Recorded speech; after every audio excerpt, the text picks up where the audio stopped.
ഏതാണ്ട് 21ാമത്തെ ദിവസമാണ്. Channel subscribe ചെയ്യാത്ത ആരെങ്കിലും ഉണ്ടെങ്കിൽ അത്യാവശ്യം ആൾക്കാരുണ്ട്. കുറച്ച് ലേറ്റ് ആയി പോയോണ്ട് ഈ ജിമ്മിന്റെ മുതലാളിയാ കുത്തിരിക്കണേ. വെറുതെ പുറത്ത് നമ്മൾ അടുത്ത ടീംസിനെ അടിപൊളിയായിട്ട് കളിപ്പിക്കുന്നത്. കഴിഞ്ഞ പ്രാവശ്യം 11ാമത്തെ ദിവസം ബ്രേക്ക് ചെയ്യാൻ കാരണം അതാണ്. വായിച്ച് നമുക്ക് മനസ്സിലായ കാര്യം. ഹലോ ഫ്രണ്ട്സ്, ഞാൻ നിങ്ങളുടെ സ്വന്തം അഭിഷേക്. ഇന്ന് നമ്മളെ 75 ആണ്ട് 21ാമത്തെ ദിവസമാണ്.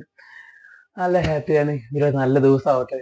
എന്തായാലും ഇന്നത്തെ ഫസ്റ്റ് ടാസ്ക് ആയ ജിമ്മിലേക്ക് ഡയറക്റ്റ് വിടാം. പിന്നെ നമ്മുടെ ചാനൽ സബ്സ്ക്രൈബ് ചെയ്യാത്ത ആരെങ്കിലും ഉണ്ടെങ്കിൽ എന്തായാലും സബ്സ്ക്രൈബ് ചെയ്യട്ടോ. കാരണം നിങ്ങളെ സപ്പോർട്ട് നമ്മളെ കൂടെ വേണം. ഞാൻ എപ്പോഴും പറയുന്ന പോലെ. പിന്നെ വീഡിയോ ഇഷ്ടപ്പെട്ട ലൈക്ക് ചെയ്യാനും പിന്നെ നമ്മുടെ പുതിയ വീഡിയോയ്ക്ക് വേണ്ടി ബെല്ലൈക്കൺ ഒന്ന് എനേബിൾ ചെയ്യാനും മറക്കരുത്. ഓക്കെ, അപ്പൊ എന്തായാലും ജിമ്മിലേക്ക് പോയിട്ട് നമുക്ക് ജിമ്മിലത്തെ വിശേഷങ്ങളും കാര്യങ്ങളൊക്കെ സെറ്റാക്കാം. നമുക്ക് ജിമ്മിലേക്ക് പോയിട്ട് കാണാം. ഓക്കെ, ചെറുക്കനത്തെ നമ്മളോട് വർക്ക് ചെയ്തിന് ഇങ്ങനെ ജിമ്മിലേക്ക് ഇടാം. അങ്ങനെ ജിമ്മിലെത്തി. ഇന്ന് അത്യാവശ്യം ആൾക്കാരുണ്ട്. കുറച്ച് ലേറ്റ് ആയി പോയോണ്ടേ ഇന്ന് ട്രൈസിലൻഡ് കളി. അങ്ങനെ അതിലും ഞാനും അടിപൊളിയായിട്ട് സെറ്റായി കളിച്ചു. അപ്പൊ അതിന്റെ ക്യാമറ സ്കില്ലാണ് നിങ്ങൾ കാണുന്നത്. ഈ ജിമ്മിന്റെ മുതലാളിയാ കുത്തിരിക്കണേ. ഏതാ ലെവല്? ഇങ്ങനെ ഒരു മുതലാളിന് വേറെ എവിടെയും കിട്ടുമോ? ഏതാ എളിമ മുതലാളി പറഞ്ഞാൽ എങ്ങനെയായിരിക്കണം? വേറെ ലെവല്. പിന്നെ നമ്മൾ അൻവർ പുറത്ത് നമ്മൾ അടുത്ത ടീംസിനെ അടിപൊളിയായിട്ട് കളിപ്പിക്കുന്നുണ്ട്. ഫുള്ള് സെറ്റാക്കുന്നുണ്ട്. അങ്ങനെ നമ്മൾ വീട്ടിലെത്തിയ ഫുഡും കാര്യങ്ങളൊക്കെ ഉഷാറായിട്ട് കഴിച്ച് ഫുള്ള് സെറ്റാക്കി അടുത്ത പരിപാടി സെറ്റാക്കാം. നമ്മൾ ഇന്നത്തെ സെക്ഷൻ വായിക്കാനുള്ള പരിപാടി സെറ്റാക്കാണ്. ഇന്ന് കുറച്ച് നേരത്തെയാണ്. പക്ഷേ നമുക്ക് ടൗൺ വരെ ഒന്ന് പോകാനുണ്ട്. അതുകൊണ്ട് നേരത്തെയാണ് ഫുള്ള് കാര്യങ്ങൾ വീഡിയോ വരെ എഡിറ്റ് ചെയ്ത് വെച്ച് ഫുള്ള് സെറ്റായിട്ടേ പോകുള്ളൂ. ഇനി നമുക്ക് നേരെ ബുക്ക് വായിക്കാം.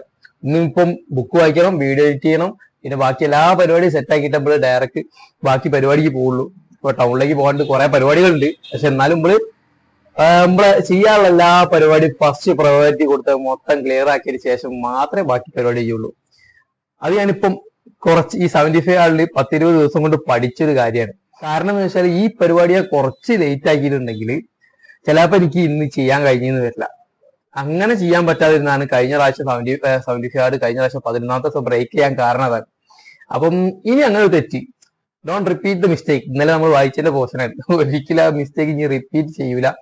അപ്പം എന്തായാലും ബുക്ക് വായിച്ചിട്ട് നല്ല അടിപൊളി ഒരു പോയിന്റ് കണ്ടുപിടിച്ചിട്ട് ഞാൻ വരാം. ഓക്കെ, ഇന്ന് വായിച്ച് നമുക്ക് മനസ്സിലായ കാര്യം എന്ന് വെച്ചാൽ നമ്മളെ ബാഡ് ഹാബിറ്റിനെ എപ്പോഴും നമ്മൾ അൺസാറ്റിസ്ഫൈ ആക്കാൻ ശ്രമിക്കാം. നമുക്ക് ബാഡ് ഹാബിറ്റ് വേണ്ട, അത് അതിന്റെ നെഗറ്റിവിറ്റി മാത്രം പൊക്കി പിടിച്ചിട്ട് അത് മാക്സിമം നമുക്ക് ദോഷമാണ് ചെയ്യുന്നത് നമ്മൾ നമ്മളെ തന്നെ വിശ്വസിപ്പിക്കുക. അങ്ങനെ വരുമ്പോൾ നമ്മൾ ഈ ബാഡ് ഹാബിറ്റ് നമ്മൾ വിചാരിക്കുന്ന കാര്യങ്ങളെ മൊത്തം നമുക്ക് ചെയ്യാണ്ടിരിക്കാൻ പറ്റും. ഈ ഒരു കാര്യം നമ്മൾ ഇന്ന് വായിച്ചപ്പോൾ നമുക്ക് മനസ്സിലായത്. അപ്പം നമുക്ക് ഇന്നത്തെ അടുത്ത പരിപാടിയിലേക്ക് പോവാം. അങ്ങനെ നമ്മൾ വാക്കിങ് ഇറങ്ങി. ഇന്ന് കണ്ണട്ട വന്നില്ല, വർക്കിലാണ്. അങ്ങനെ എല്ലാ പരിപാടിയും കഴിഞ്ഞ് നമ്മൾ നേരെ വീട്ടിലേക്ക് പോയി. വീട്ടിലെത്തി നമ്മൾ ലാസ്റ്റ് ടാസ്ക് കൺഫർമേഷൻ ഫുള്ള് സെറ്റാക്കാൻ. രാവിലത്തെ സെൽഫി സെറ്റാക്കി, വർക്കൗട്ട് മോർണിംഗ് സെറ്റാക്കി, 4 ലിറ്റർ വെള്ളം കുടിച്ച്, ഹെൽത്തി ഫുഡായിരുന്നു, 10 പേജ് ബുക്കും വായിച്ചു, വർക്കൗട്ട് വൈകുന്നേരത്തെ സെറ്റാക്കി, വീഡിയോ അപ്ലോഡ് ചെയ്തു, ഫുൾ സെറ്റ്. നിങ്ങൾക്ക് ഈ വീഡിയോ ഇഷ്ടപ്പെട്ട ലൈക്ക് ചെയ്യാൻ മറക്കരുത്. നമ്മുടെ ചാനൽ സബ്സ്ക്രൈബ് ചെയ്യാനും മറക്കരുത്. ഓക്കെ, അപ്പം നല്ല വിശേഷങ്ങളായിട്ട് നാളെ കാണാം. Good night.